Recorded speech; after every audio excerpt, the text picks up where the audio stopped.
escuchado la lectura. Vamos a hacer una oración. Vamos a pedir a nuestros hermanos Juan que tenga a bien orar el día de hoy antes de iniciar con la cena. Señor y Santo Padre, nos acercamos a ti en el nombre de Jesús. Queriendo en esta ocasión, Señor, tengas bien abrir nuestra mente, Señor, y oír tus palabras, Señor, pero también, como dice San Pablo, no ser oidores solamente, sino oidores, Señor, de obras dignas de arrepentimiento. Oramos por esto, Señor, gracias. Le damos el Espíritu Santo en nosotros, Señor, para que redarguya, Señor, y nos someta, Señor, a hacer tu palabra. Rogamos de tu gracia, Cristo Jesús. Amén. Punto más en lugar, amados hermanos. Pues bien, vamos a buscar la escritura de nuestro hermano Aarón, nos hizo favor de estar. Y eso es iniciar, hermanos. Normalmente cuando predicamos, en este caso amigos de denuncia, procuramos predicar sobre los evangelios, sobre las cartas del apóstol Pablo, sobre las cartas de Juan, Pedro, en fin. Pero Apocalipsis lo consideramos de un alto grado, pues, más profundo, más teológico. Y así. De manera tal, hermanos, que las predicaciones de Apocalipsis, como que son mágicas.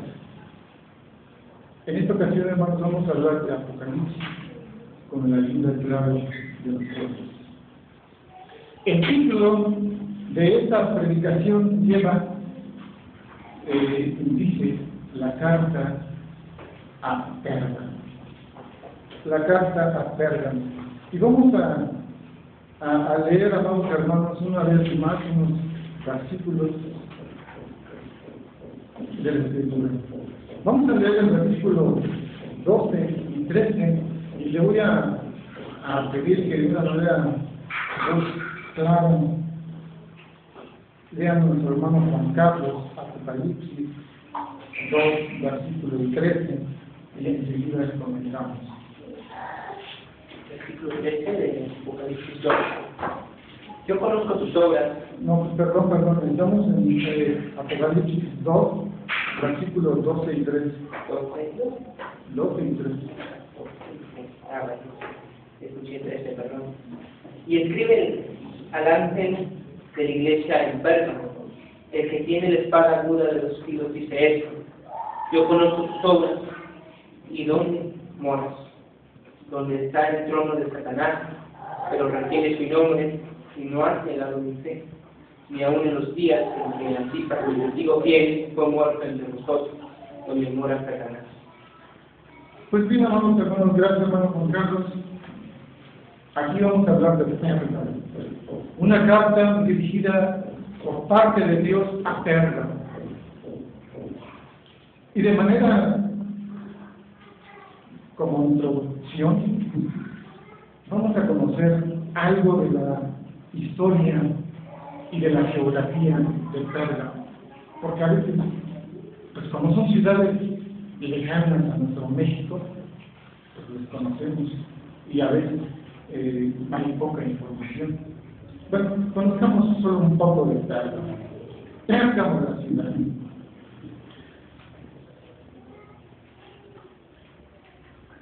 Pérgamo, hermanos, no se encuentra en ninguna de las grandes carreteras, así como Éfeso y Esmirna.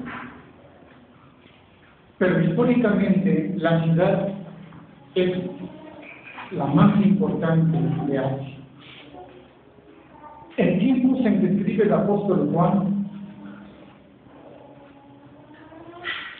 Pérgamo era la capital de todo Asia. Allá por el año 282 se hizo capital de los reinos de los seleucidas. Una de las partes en que se desmembró el reino de Alejandro Magno. Su posición geográfica hacía todavía a Pérgamo más impresionante. Estaba construida en una alta colina cónica que dominaba el valle del río Caicos, y desde su cima se podría mirar el Mediterráneo. Insistimos, Pérgamo no podía tener la importancia comercial de Éfeso o de Esmirna, pero como centro cultural la sobrepasaron a ambos. Era famosa por su biblioteca, que contenía, óigase bien hermanos, alrededor de 200,000 pergaminos. Ahora bien, es importante señalar que la palabra pergamino se deriva justamente de Pérgamo, porque justamente así nació el pergamino. Se dice que los eruditos de Pérgamo inventaron el pergamino o vitela, que se hacía de las pieles de animales, especialmente de la oveja y de la cabra. Y a su vez, como que las pulían, las suavizaban, y estos pergaminos eran más eficaces para conservar la escritura o algún otro escrito. En resumen, hermanos, Pérgamo era la sede de Asia y de la religión oficial que allí se predicaba.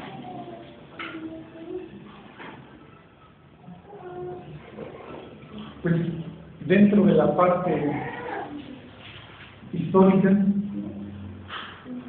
terminamos esta porción. Vayamos entonces a la parte teológica. Y como punto número 1,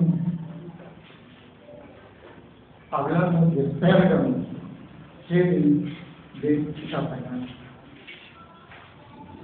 Versículo 12 y 13. Dice allí: yo conozco tus obras y dónde moras, donde está el trono de Satanás. Pero retienes mi nombre y no has negado mi fe, ni aun en los días en que a ti prometido fiel fue muerto entre vosotros, y lo repite, donde mora Satanás. Qué terrible situación y qué terrible acusación. Donde mora Satanás, donde reside Satanás.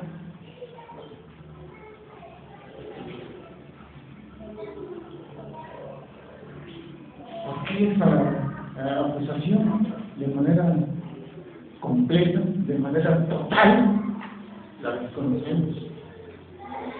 Pero hay referencias que nos dan una idea de por qué esa acusación de donde mora Satanás.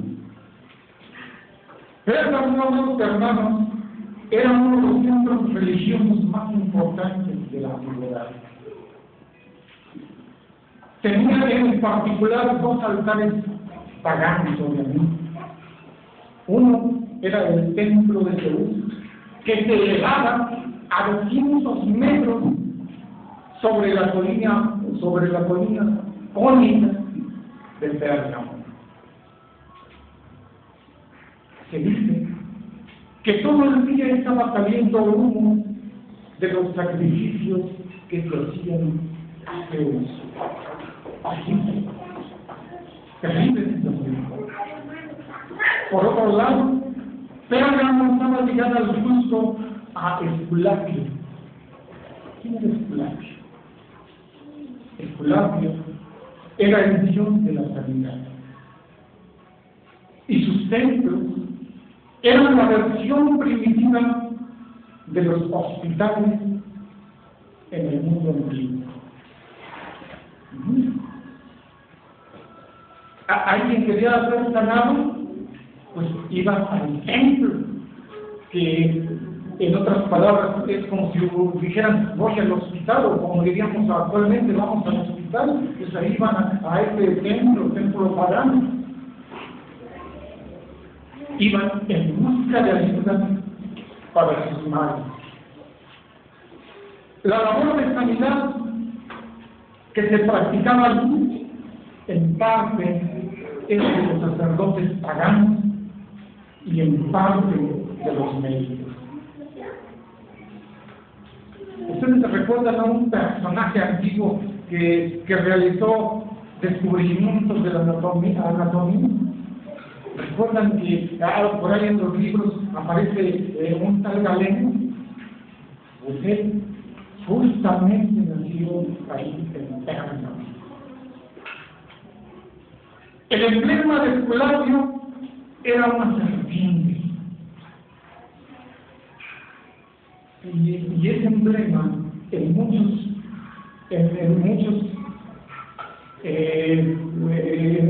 muchos medicamentos farmacéuticos y en muchos emblemas médicos se sigue usando actualmente.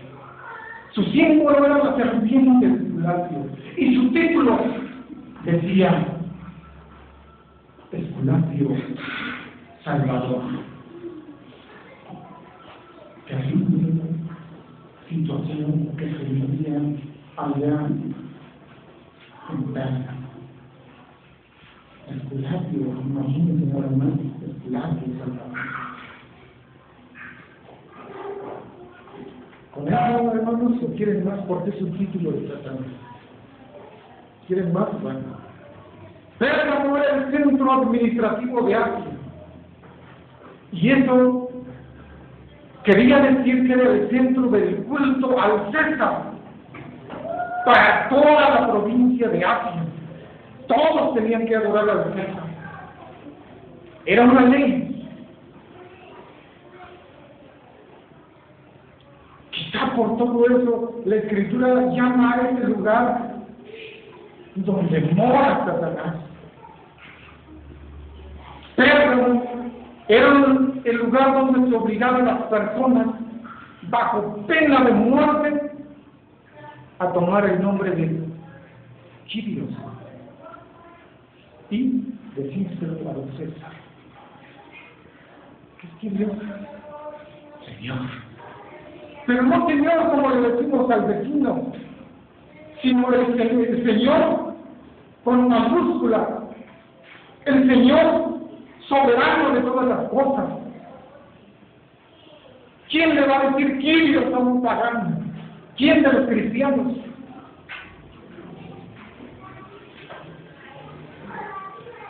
Pues si no lo hacemos nosotros, hermanos, los cristianos de la iglesia de Pérgamo, seguramente que tampoco lo hicieron. Pero las autoridades obligaban a la gente que ese nombre Kyrios se le aplicara al César.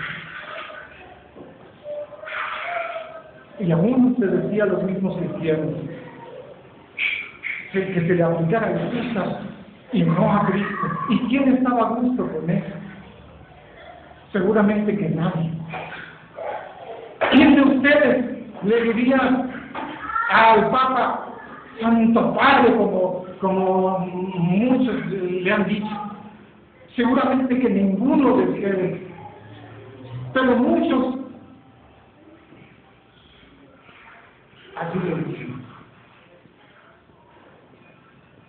De pagano entre pagano, bueno, dicen sus cosas.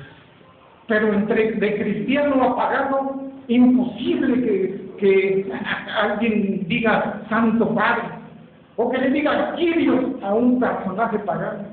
Imposible, ese nombre Kyrios es exclusivo de Dios. Así como el título Santo Padre es exclusivo de Dios solamente.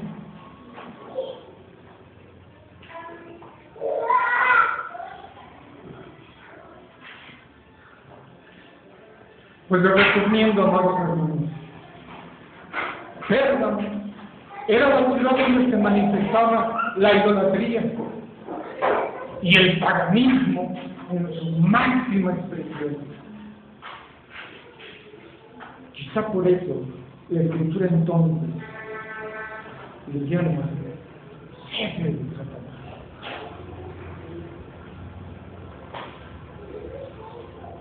Dice también el versículo 12 que estamos leyendo: el que tiene la espada aguda de 2 filos, dice él. Oiga, ¿se viene, hermanos? El que tiene la espada aguda de 2 filos, dice él. Para entender la Escritura, a veces tenemos que recurrir al tiempo y al espacio. Vayamos al tiempo. Los gobernadores los romanos se dividían en 2 clases: los que tenían el ius gladi, es decir, el derecho a la espada, y obviamente los que no.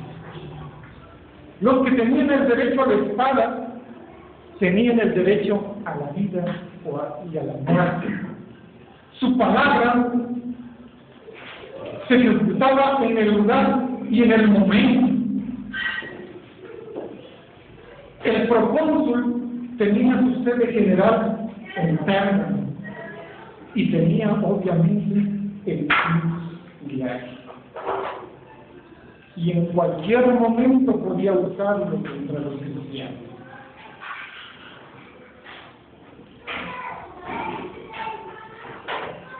Teniendo esto en mente, hermanos,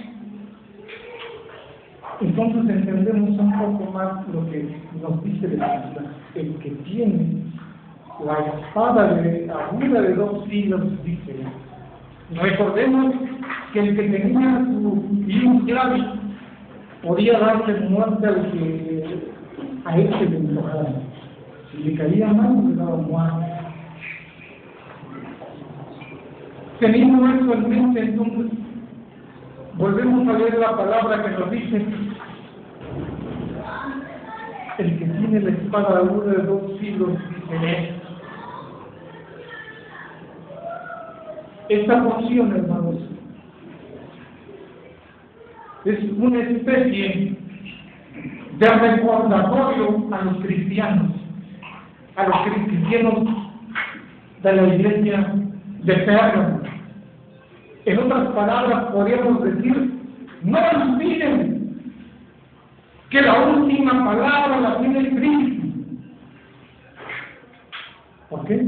Porque Él es el que tiene la verdadera y única palabra de doble sentido. Quizá el cristiano se sentía atemorizado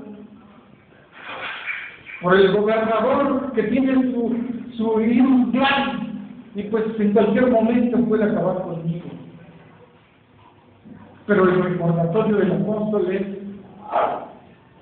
no olviden que Cristo es el único que tiene la espada aguda de doble filo.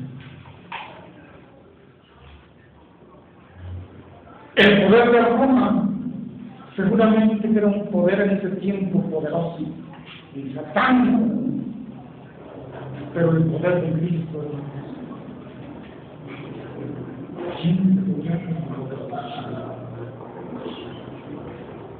Él es el que dice la Escritura que tiene la espada de Dios.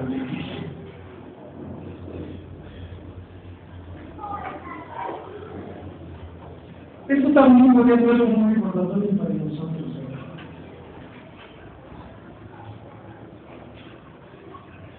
A veces sentimos miedo, sentimos que la sociedad a lo mejor que nos oprime, a lo mejor tenemos temor porque en cualquier lugar pueden acabar con nosotros en un asalto o qué sé yo. Pero no olviden que Jesucristo es el único que tiene la espada aguda de los Jesús. Así como fue un recordatorio a la iglesia de Cristo.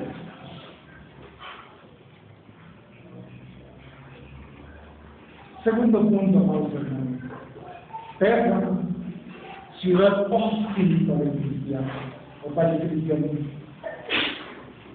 Y versículo 13. Yo conozco tus obras y dónde moras. Yo conozco tus obras. ¿Acaso creen, hermanos, que el Señor desconoce nuestra situación? ¿Acaso creen que el Señor desconoce las cosas que hacemos? ¿Acaso creen que el Señor está alejado de todo lo que nos rodea? Yo conozco tus obras.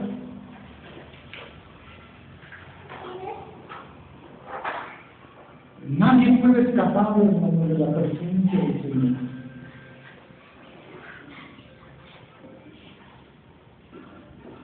Y también dice la Escritura, aparte de yo conozco tus obras y también dónde moras. Ya hemos visto, hermanos, que la concentración de la religión pagana tenía su centro en Persia. Aquí se adoraba, como ya no mencionamos, se adoraba también a Daniel, Zeus, con su impresionante altar que dominaba la ciudad. Se adoraba también a Esculapio, como ya lo hemos señalado, y venían enfermos tanto de cerca como de lejos, y además también se centraba el culto al Señor. Sin duda alguna, un lugar muy difícil para la vida del cristiano. Porque también si se negaban a adorar al César, podían ser muertos.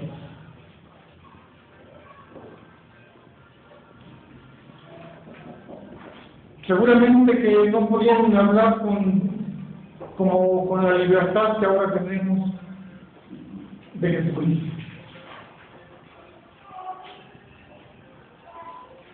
Pero no olvidemos, hermanos, lo que dice la Escritura. Yo conozco tus obras.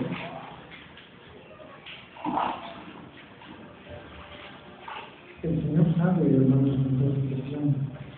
El Señor conoce hasta el mínimo detalle de nuestra vida. A veces nosotros queremos disfrazarlo o escondernos, pero el Señor nos conoce ampliamente. Conoce nuestra fidelidad o nuestra rebeldía.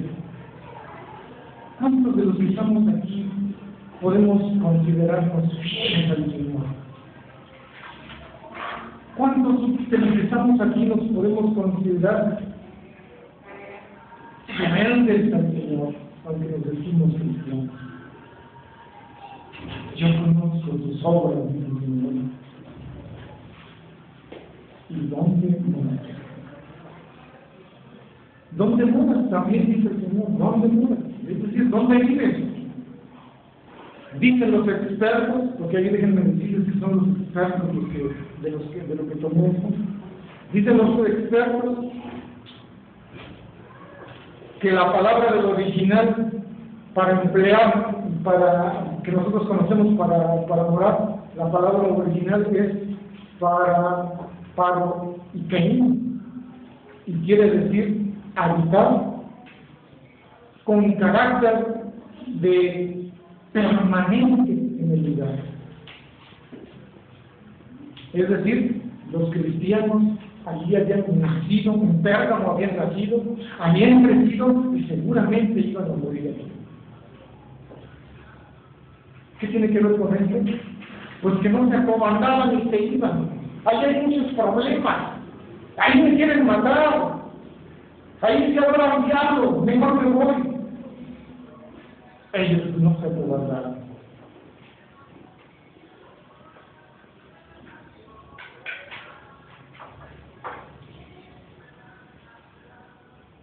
Parecería, hermanos, que vivir en este lugar pues, era terrible y quizá más cómodo vivir en otro lado, como lo hacemos actualmente. No nos gusta este lugar por tanta violencia, mejor nos vamos, hay que ser nosotros los que sufren.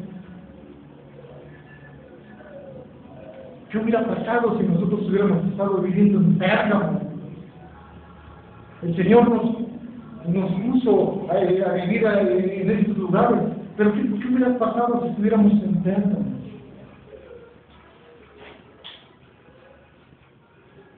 Haríamos real este dicho que dice, aquí corrió, que mejor aquí murió. O buscaríamos la manera adecuada de obedecer la palabra del Señor. Los cristianos de Pérgamo, hermanos, aunque se sentían quizás pequeños por tanta gente pagana que ahí se concentraba, sin embargo, nunca se acobardaron. Yo conozco tus obras y también dónde moran. Moran, como hemos dicho, con ese carácter de permanente.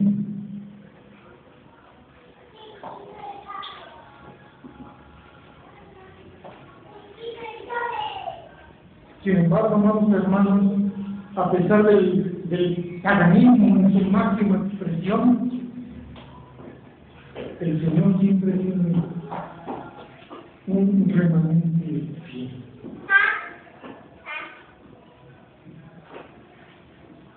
Los cristianos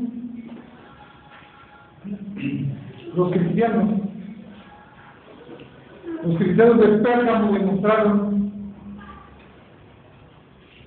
a los cristianos de generaciones posteriores de que el Señor estaba en ellos, de que el Señor bendeciría, aunque hubiera sido un pequeño grupo, pero ahí estaba la presencia del Señor y ahí estaba la bendición del Señor.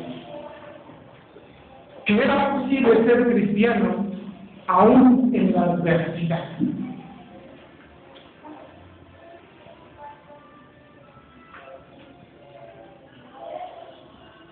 Ahí está, por ejemplo, el martirio de sus fieles, de los hermanos que testificaban del Señor, que en cualquier momento podían ser asesinados. Ahí estaban los gobernadores con su ius glavis, que en cualquier momento podían acabar con la vida de alguno de ellos. Pero ellos, una característica de ellos es que no se acobardaron. Siguieron dentro del camino del Señor.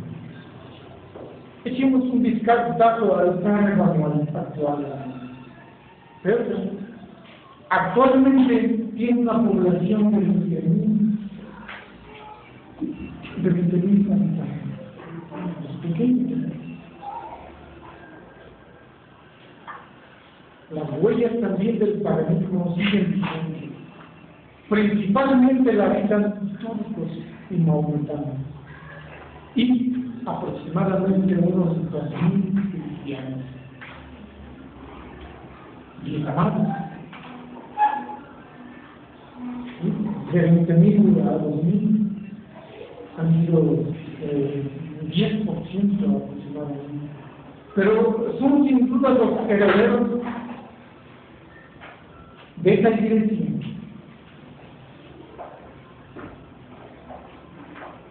De esa iglesia eterna que no se acobardó ante la adversidad.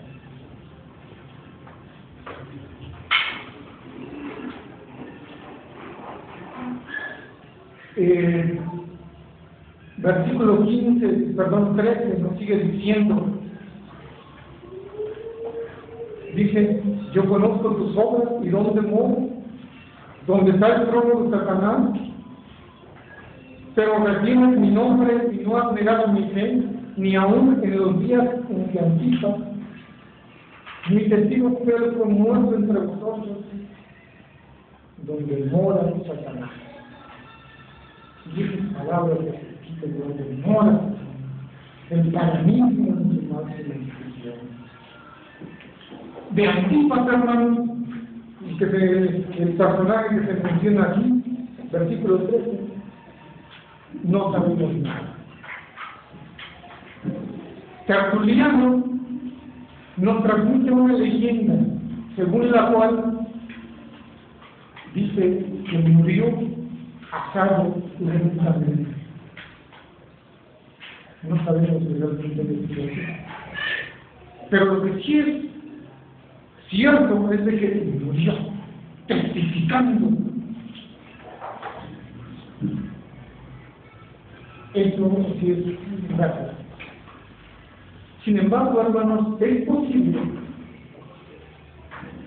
que lo hayan martirizado al negarse a ofrecer a César la pulgada reglamentaria de incienso.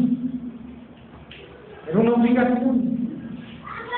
Y si entonces si se niegan, pues atenta a las consecuencias. Y obviamente que Antipas seguramente se negó. Le costó la vida, pero pues, eso fue lo que él obedeció a su Señor sin importar aún el precio de su propia. Pues a pesar de la fidelidad de la iglesia, hermanos, había quienes seguían la doctrina de Balaam y de los nicolaitas. Vamos a ver, ya leyó nuestro hermano Juan Carlos, vamos a pedirle ahora a nuestro hermano Juan que nos lea por favor del versículo 13 al 16, por favor, hermano Juan.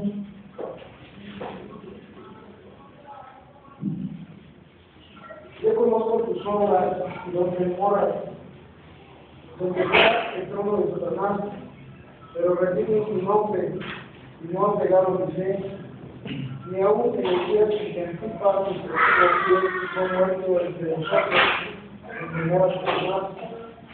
Pero tengo unas pocas cosas contra ti, que tienes ahí a los que reciben la doctrina de Balaam, que enseñaba a Balac a poner tropiezo ante los hijos de Israel, a comer de cosas sacrificadas a los ídolos y a cometer fornicación. También tienes a los que reciben la doctrina de los nicolaitas, a que yo aborrezco. Por tanto, arrepiéntete, pues no, vendré a ti pronto y pelearé contra ellos con el espada de mi Dios. Gracias. Bien, pues ahí está el panorama de la otra parte de la iglesia. Era fiel, sí, sin duda, pero ahí tenía algo que no le gustaba al Señor. Y hay una amonestación a la iglesia de Pérgamo. Tengo una cosa contra ti. Y es que ellos, hermanos, como que se había infiltrado la doctrina de Balaam y la de Nicolás. Pero en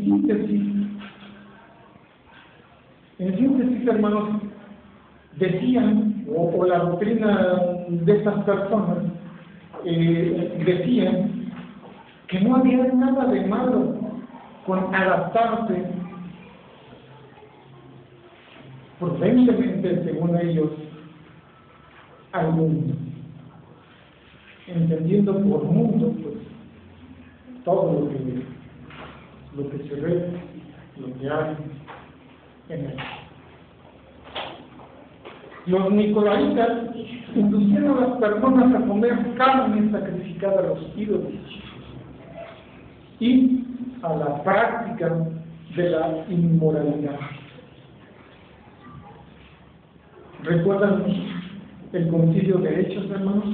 Justamente lo que el concilio de Hechos había prohibido. Pues era lo que ellos decían que sí se podía hacer. Los nicolaitas, como eran una especie como de hermanos o de cristianos, entre comillas, se habían infiltrado en la iglesia. Afuera, los paganos no tenían ningún problema. Los paganos no se abstenían de comer carne sacrificada a los ídolos. Los paganos no tenían ningún problema con tener relaciones sexuales fuera del matrimonio. Y los nicolaitas dentro de la iglesia decían: podemos llegar a un arreglo. Es decir, como que aceptaban parte de eso. Podemos juntar las cosas. En síntesis, hermanos, era un intento de llegar a un acuerdo con las costumbres grecorromanas, reteniendo lo más posible al sistema cristiano. ¿Sí? Como que buscaban que eso que tú mencionas, a lo mejor lo podemos meter aquí dentro de las costumbres cristianas y quizás no tenga nada de malo. La generación de los nicolaitas, hermanos, no crean que ha desaparecido. Dentro de las iglesias cristianas podemos seguramente escuchar cosas semejantes.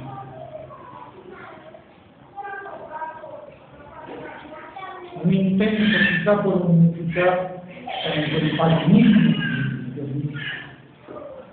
Por tanto, dice el Señor, arrepiéntete. Arrepiéntete. Versículo 16. Pues si no vendré así pronto.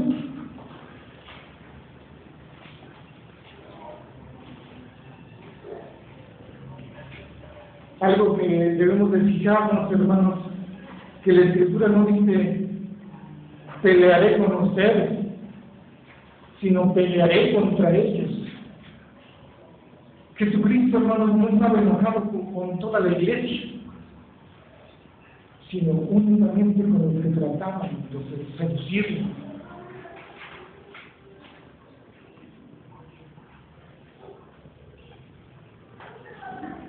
Pero el arrepentimiento, o sus palabras del Señor, es que arrepiéntete.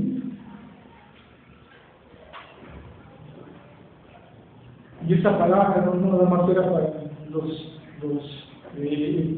para aquellos cristianos del tiempo de la casa de Juan, sino también para nosotros. Arrepiéntete. Arrepiéntete de tu mal proceder.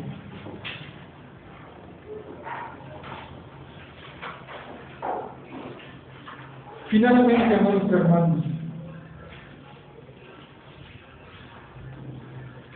ya para concluir, estamos en la parte final, versículo 17.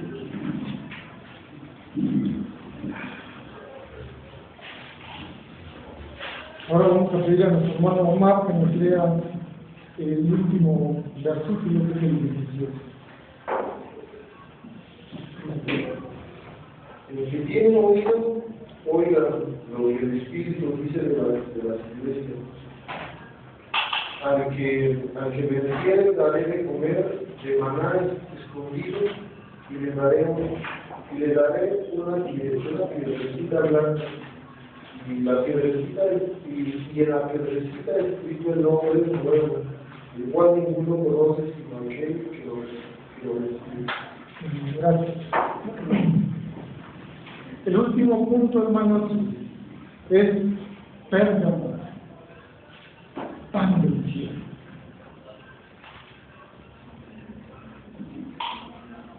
Dice la Escritura que al vencedor, o podemos decir también al fiel, Cristo promete dos cosas. Número uno, participar del maná. Dice, al que venciere, daré a comer del maná escondido. Entonces, al fiel, al que perseverare en su doctrina, al obediente al Señor y a su palabra, le dará a comer del maná. Recordemos, hermanos, que cuando los israelitas no tenían que comer en el desierto, Dios les dio a comer del maná. Y cuando ya no fue necesario, su recuerdo no terminó allí. Un recipiente lleno de maná se puso en el arca y se dejó allí en la presencia de Dios, en el lugar santísimo del tabernáculo y luego en el templo.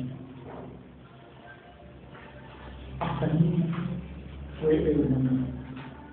Dice la Escritura del maná escondido, versículo 17. No entendemos claramente por qué escondido, pero oigan esto, hermanos.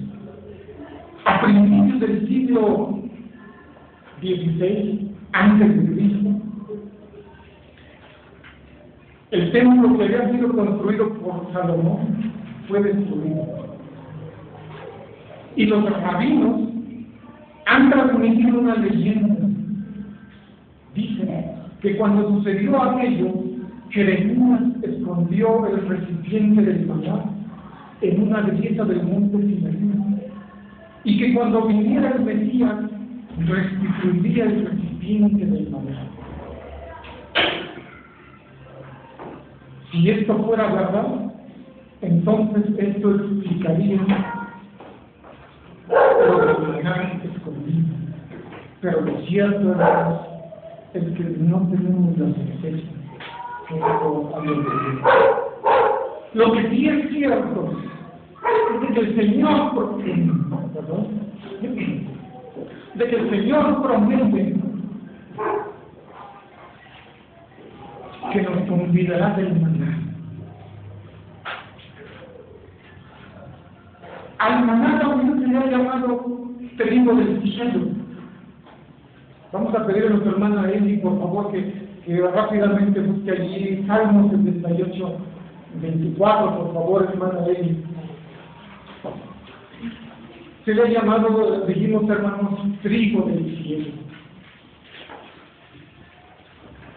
Esto lo resto de ellas, maná, para que comen, y les dio el trigo de los cielos. Bien, y sigue también leyendo, por favor, el versículo 25. Pan de nobles comieron, les salió comida a sus Otra vez, perdón. me espera. 24 y 25, bueno, 25 solamente. Pan de nobles comieron, les salió comida a sus Ajá, gracias. Escucha lo que dice el bueno, pan de noble. Les dio a comer. La versión de los 70 dice pan de los ángeles. Y la versión Nácar Columna, que también fue traducida de los originales, que es versión católica romana, dice lo mismo, pan de los ángeles. Pues bien, hermanos, podríamos pensar en palabras más llanas que el maná es una comida celestial.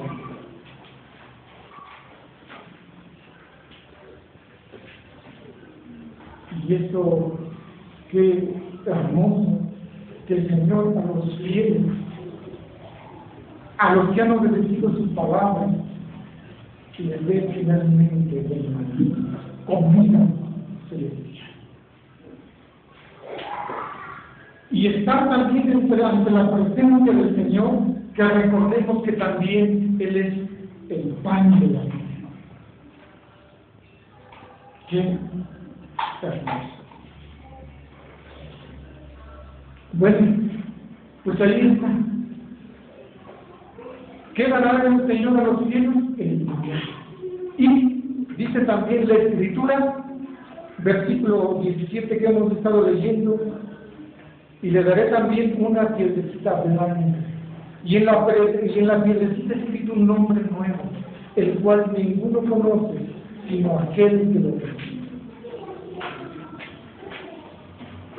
Esto, hermanos, esta porción que hemos leído,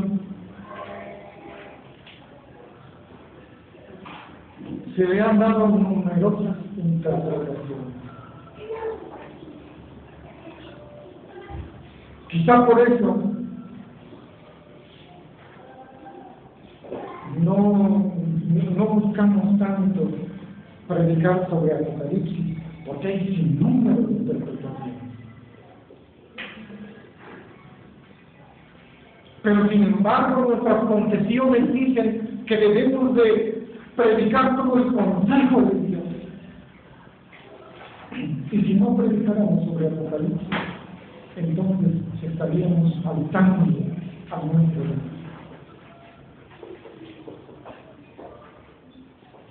¿Qué interpretaciones? Vamos a darle un vistazo a las más comunes. En el mundo antiguo, hermanos,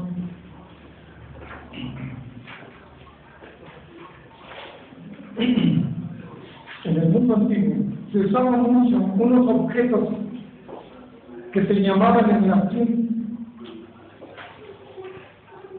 tesaras. Y una tesara era una tablita de madera o de metal o de piedra, en la que había algo escrito. Y hablando de manera general, de una tercera daba a algunos una clase de privilegio. Por ejemplo, hermanos, en Roma, las casas grandes tenían sus dependientes y recibían todas las mañanas de su patrón comida y dinero. ¿Para qué? Para pasar el día. A menudo se les daba justamente una tesara que les servía para identificarse como las personas que tenían derecho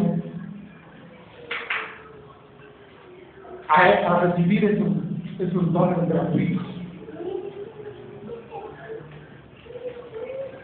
Si esto tuviera relación con el texto sagrado, entonces la piedrecita blanca sería una especie de pesar, la cual nos acreditaría a recibir los dones gratuitos del Señor. Eso es por un lado una interpretación. Echemos un vistazo a otra más. Una de las costumbres paganas del mundo antiguo era llevar amuletos, reliquias. Y estas reliquias o amuletos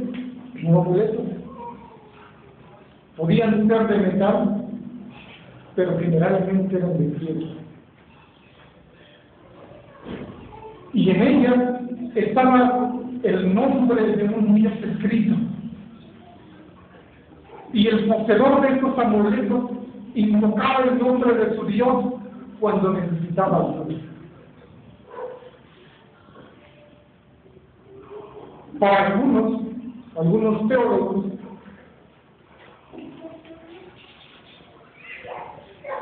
interpretan esto como si Juan hablara y dijera: los paganos llevan amuletos con inscripciones supersticiosas que creen que los pueden mantener salvos, pero vosotros no necesitáis nada de eso. Vosotros estáis salvos en la vida y en la muerte, porque conocéis al Dios verdadero. Finalmente, hermanos, una tercera interpretación. La palabra blanco y nuevo son características del Apocalipsis.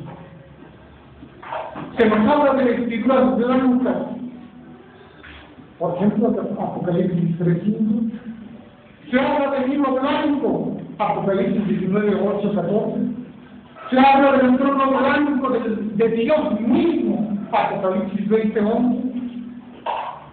Así pues, hermanos, el blanco es el color característico del cielo.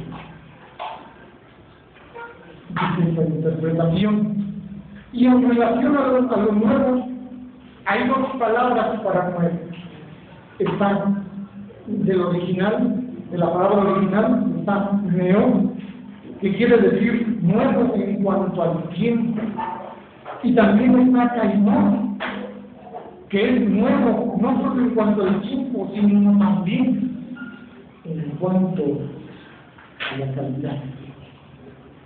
Aquí nos encontramos con la Nueva Jerusalén, Apocalipsis 3:12, el cántico nuevo, Apocalipsis 5:9, los nuevos cielos y la nueva tierra, Apocalipsis 21:1, y también el que Dios hace todas las cosas nuevas, Apocalipsis 5:21. Esta interpretación, hermanos, ya han sugerido que la piedrecita blanca es la misma persona, es decir, el mismo creyente, a quien Cristo está prometiendo una nueva identidad, limpia de toda mancha carnal. Y en cuanto al nombre nuevo, una característica del Antiguo Testamento es que se les daba a las personas un nombre nuevo para marcar una nueva condición. Aquí, Abraham se convirtió en Abraham, Jacob se convirtió en Israel, Cristo, dicen ellos, entonces promete una nueva identidad a los que son fieles. Resumiendo esta última interpretación, la piedrecita blanca quiere decir que Jesucristo le da a la persona un nuevo ser. Y el nuevo nombre sería una nueva posición de gloria. De estas tres interpretaciones, Seguramente que cada una tiene algo de cierto. No sabemos exactamente, porque no conocemos todos los detalles, pero seguramente que hay mucho de verdad en eso. De lo que sí estamos seguros es lo que nos dice el apóstol Pablo, que el pan que conocemos, que ahorita vemos como en un espejo oscuro y de mala calidad. ¿Y por qué esto de espejo oscuro?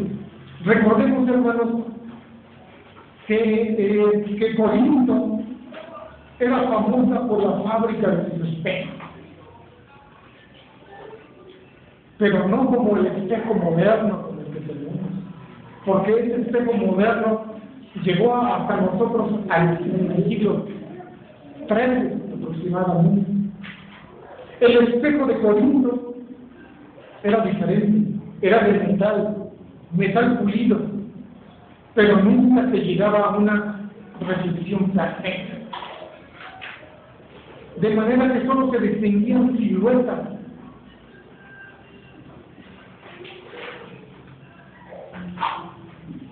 Siluetas precisas.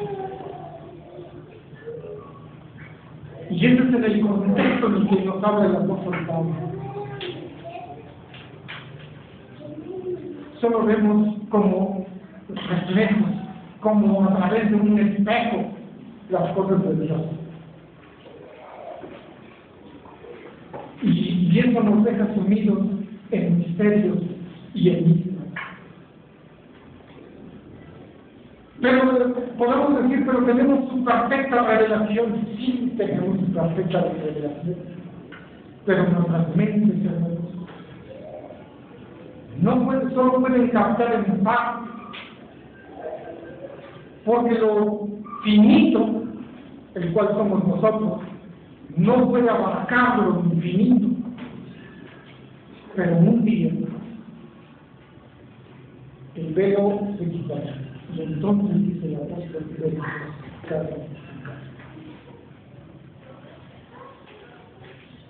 pues esto, amados hermanos, fue el tema del día de hoy, de la carta a Pedro.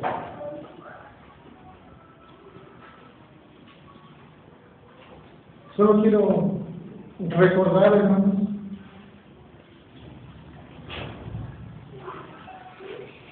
lo que hemos dicho, que el Señor tiene la única espada en doble filo. La vida de nuestra está en las manos del Señor.